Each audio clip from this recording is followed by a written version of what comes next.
Comment être sûr de garder la passion du design pour toute une vie?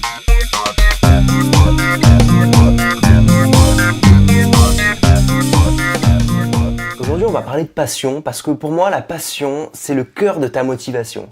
La passion, c'est le cœur de ta motivation parce que quand tu te lèves le matin, si tu as besoin de quelque chose pour te mettre un coup de pied au cul pour te lever, c'est que tu as perdu la passion que tu avais au début. La passion que tu avais au départ, c'est une passion qui faisait que tu étais dans un état de bien-être et qui te procurait énormément d'énergie et qui te permettait de faire face à tous les problèmes que tu pouvais rencontrer dans ta journée. Moi, tu sais, ça fait quelques années que je suis graphiste, bientôt plus de 10 ans, et je me suis posé la question de me dire, mais est-ce que je vais faire ça toute ma vie? Est-ce que je vais pouvoir garder la passion du design toute ma vie? J'ai eu vraiment des moments où j'ai eu le moral un petit peu à zéro parce que je me disais, mais merde, est-ce que je vais retrouver tous les jours cette même passion qui m'anime pour pouvoir faire du design graphique? Parce que forcément, il y a un moment donné, il y a une certaine monotonie qui s'installe, que ce soit dans n'importe quel métier, même si on travaille avec des clients différents, il y a un moment où on pourrait se lasser. Mais j'ai réussi à trouver le cœur, en fait, de ce qui animait ma passion. Et je t'en parlerai un petit peu plus tard. Je t'ai donc parlé de moi, là, à l'instant. Tu peux éventuellement te reconnaître là-dedans parce que tu as peut-être ce profil-là. Ça fait peut-être un certain nombre d'années que tu es graphiste et ça fait peut-être un certain nombre d'années que tu te dis, mais mince, est-ce que je vais faire ça toute ma vie? J'ai vu suite au sondage qu'il y avait aussi un autre type de personnes qui me suivent sur la chaîne et qui sont tout simplement des amateurs graphistes. Des amateurs qui sont pas encore graphistes professionnels, qui sont devenus graphistes parce qu'ils ont la chance d'avoir un ordinateur chez eux, parce que, comme beaucoup d'autres, ils ont essayé Photoshop, parce qu'ils ont réussi à avoir un logiciel craqué par un ami, et puis qui ont commencé à faire 2-3 visuels pour un pote, et puis peut-être pour la boulangère du coin, ou peut-être que tu as fait un logo pour le cousin qui s'est lancé dans une activité entrepreneuriale, et en fait, tu es pour l'instant encore graphiste, amateur, graphiste du dimanche, mais tu prends énormément de plaisir à faire ça, parce que tu crées des choses et que ça te fait du bien, tout simplement. Ça te fait plaisir de créer des choses visuelles, et peut-être que tu te poses la question de devenir pro. J'ai une question qui est venue suite au sondage, sur lequel on m'a demandé, mais est-ce que tu penses que on peut perdre la passion à partir du moment où on va devenir professionnel? Un certain nombre de graphistes amateurs se demandent si le fait de passer professionnel, ça ne va pas leur faire perdre leur passion qu'ils avaient au départ. C'est vrai que c'est une problématique qu'on peut se poser. On peut se dire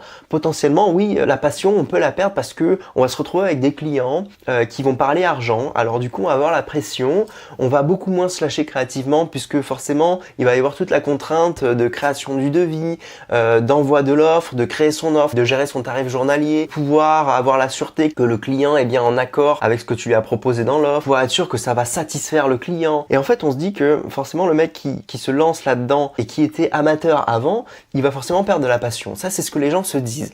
Je suis pas d'accord avec ça.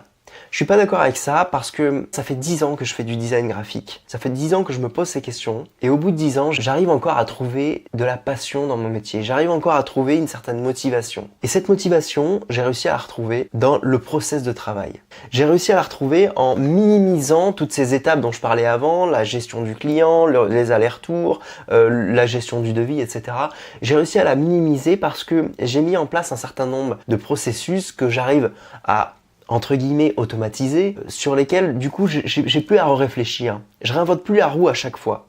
J'ai créé un cadre, j'ai créé un écosystème dans lequel je me sens bien. Et en fait, c'est là-dedans qu'il faut creuser pour retrouver de la passion.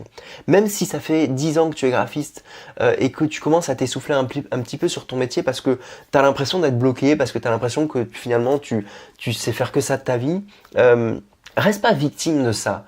Il faut que tu t'en sortes en retravaillant sur toi-même, en retravaillant sur ton business. Et c'est en retravaillant sur ta manière de travailler, c'est en retravaillant sur ton processus de travail, c'est en retravaillant sur ton processus de création que finalement tu vas retrouver de la passion. Moi, c'est comme ça que j'ai réussi à en retrouver. J'espère que si tu en es à ce stade-là, tu vas te poser ces questions. Et si tu dois te poser ces questions, recentre-toi un petit peu sur ta manière de travailler pour faire évoluer tes clients. Et quand tu auras remis en place un nouveau système, quand tu auras été créatif aussi dans ta manière de présenter les choses, peut-être dans ta manière de présenter tes offres, dans ta manière de présenter tes dossiers, de présenter tes créations.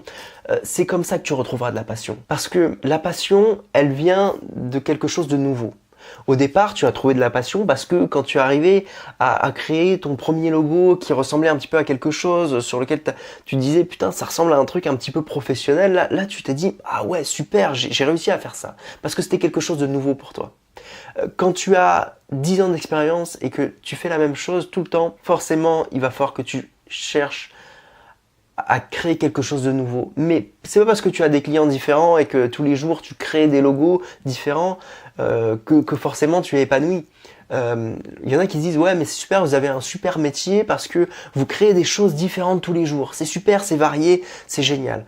Mais au final, même si c'est des choses différentes, on a un processus qui est tout le temps le même.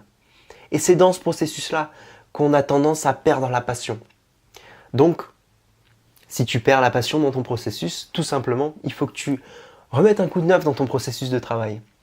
Il faut que tu essayes de changer un petit peu tout ça. Il faut que tu essayes de le faire évoluer. Et c'est comme ça que tu retrouveras la passion dans ton métier. J'espère que cette vidéo t'a plu, j'espère qu'elle t'aura inspiré et que vraiment demain tu vas te lever de bon pied pour te dire allez, je remets un coup de neuf dans ma manière de travailler. Je te dis à très vite sur Brain Me et surtout, pense design. Ciao.